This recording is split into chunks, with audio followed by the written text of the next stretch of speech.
The Bhagavad Gita, a summary of chapters 1 through 18. The Bhagavad Gita begins with a simple question, Sanjay, what did my sons and the sons of Pandu do when they gathered on the holy land of Kurukshetra, eager to fight? Chapter 1, verse 1. This question, posed by the blind king Dhritarashtra to his advisor Sanjay, sets the stage for a profound philosophical and spiritual dialogue. The scene is set, a battlefield where two groups of cousins, the Kauravas and the Pandavas, are assembled, ready to wage war for the throne of Hastinapura. Dhritarashtra's sons, the Kauravas, led by the ambitious Duryodhan, are eager for battle. Before the first arrows are launched, Arjuna, the valiant warrior leading the Pandav forces, is overcome with crippling doubt and despair. As he surveys the battlefield, seeing beloved teachers and kinsmen arrayed against him, Arjuna's resolve crumbles. He questions the meaning of such a war, the futility of a victory achieved at the cost of innocent lives, and the heavy burden of sin that such bloodshed would incur. Chapter 1, verses 28 to 39. His limbs tremble, his mouth dries, his skin burns, and his famed bow, Gandiva, slips from his grasp. Chapter 1, verses 29 to 30. Arjuna, the mighty warrior, is reduced to a state of utter dejection, epitomizing the human struggle with duty, dharma, in the face of overwhelming emotional turmoil. He turns to his charioteer, Krishna, seeking guidance, solace, and wisdom. Krishna, who is in actuality an avatar of Vishnu, the supreme god, recognizes Arjuna's plight and begins to address his doubts. Krishna's discourse forms the essence of the Bhagavad Gita. He begins by reprimanding Arjuna for succumbing to unmanliness at this critical hour, urging him to cast aside his base faint-heartedness and face the enemy. Chapter 2, verses 2 to 3. Arjuna, expressing his reverence for the elders he is expected to fight, questions whether a life of poverty is not preferable to the blood-stained pleasures of wealth and sense enjoyment earned by their deaths. Chapter 2, verse 4 to 5. He expresses confusion about his duty, pleading with Krishna to instruct him on the proper course of action. Chapter 2, verse 7. In the second chapter, Krishna begins his discourse by emphasizing the impermanence of the physical body and the eternity of the soul. He states, Arjuna, you grieve over those who should not be grieved for, and yet speak like the learned. Wise men do not sorrow over the dead or the living. Chapter 2, verse 11. Here, Krishna introduces the concept of the Atman, the eternal soul, which is distinct from the ephemeral body. Just as a man casts off worn-out garments and puts on new ones, the soul similarly discards the old and decaying body to take on a new one at the time of death. Chapter 2, verses 22. Krishna further explains that for Kshatriyas, the warrior class, war is not just a duty but a path to heaven if fought with detachment and as an offering to the divine. Chapter 2, verse 32.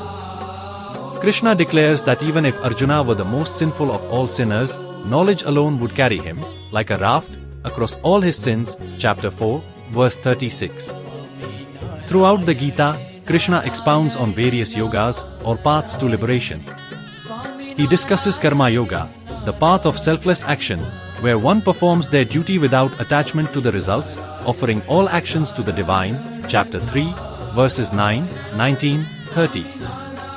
Krishna emphasizes the importance of equanimity in both success and failure, stating, Arjuna, perform your duties established in yoga, renounce attachment, and be even-minded in success and failure. Evenness of mind is called yoga. Chapter 2, verse 48. Krishna teaches that the wise man, established in the self, should not unsettle the minds of the ignorant who are attached to action but should guide them to perform their duties while performing his own. Chapter 3, verse 26. Krishna explains that the true self is not the body but the eternal Atman. The senses, the mind, and the intellect are declared to be its seat. Covering the knowledge through these, it, desire, deludes the embodied soul. Chapter 3, verse 40. He encourages Arjuna to control his senses and conquer desire. Therefore, Arjuna, you must first control your senses, and then kill this evil thing that obstructs Jnana, knowledge of the Absolute or Nirguna Brahma, and Vijnana, knowledge of Sakara Brahma or manifest divinity. Chapter 3, verse 41. He emphasizes that the senses are greater than the body, the mind greater than the senses, and the intellect greater than the mind, yet higher than the intellect is the self. Chapter 3, verse 42.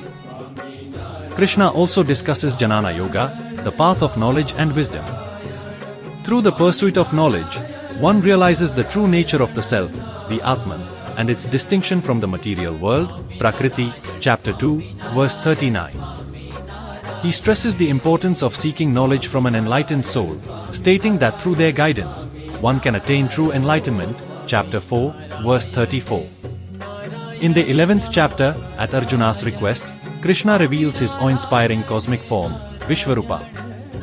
This form encompasses the entire universe, a magnificent and terrifying spectacle that leaves Arjuna humbled and terrified, chapter 11, verses 10 to 12. He describes seeing within Krishna the 12 sons of Aditi, the 8 Vasus, the 11 Rudras, and countless other celestial beings, chapter 11, verse 6.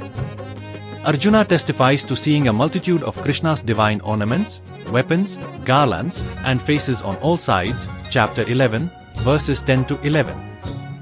Arjuna likens the splendor of Krishna's form to the effulgence of 1,000 suns bursting forth in the heavens, chapter 11, verse 12. Arjuna's fear and awe underscore the limitations of the human mind in comprehending the infinite nature of the divine. It emphasizes that true knowledge of the divine is not accessible through sensory perception alone but requires a transformation of consciousness. Krishna emphasizes the importance of devotion, Bhakti Yoga, as a path to liberation. He assures Arjuna that even a little practice of devotion can free one from fear and the cycle of birth and death, chapter 2, verse 40. He states that those who worship him with love and devotion, he personally attends to their needs, chapter 9, verse 22. He assures that even the most sinful person, through unwavering devotion, can become a saint, chapter 9, verse 30. The Bhagavad Gita culminates with Krishna urging Arjuna to surrender to him, stating, Arjuna, take refuge in him alone with your entire being. By his grace alone, you will attain supreme peace and the eternal abode, chapter 18, verse 62.